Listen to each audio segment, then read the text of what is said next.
Colonel Leonardo, ano po ang tingin ninyo sa mga programa ng ating dating Pangulo? Kung ano yung mga nagawa niya sa Davao, kung ano yung nagawa niya sa ating bansa, ano po ang tingin ninyo sa totality ng kanyang mga naging programa? Ito ay general opinion lang po ang may bibigay. Noong 2016 po, o prior 2016 po, napakagulo ng sitwasyon sa buong Pilipinas when it comes to drugs, Mr. Chair.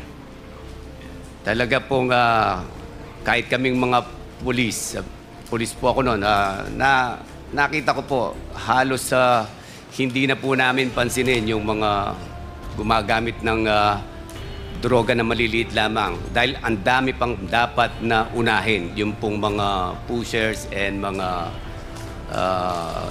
drug lords nung mga panahon po na yun.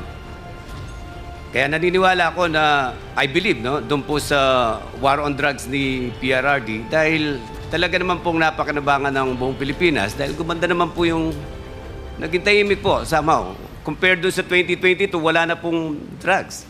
Wala na po halos. Yun po ang masasabi ko, Mr. Chair.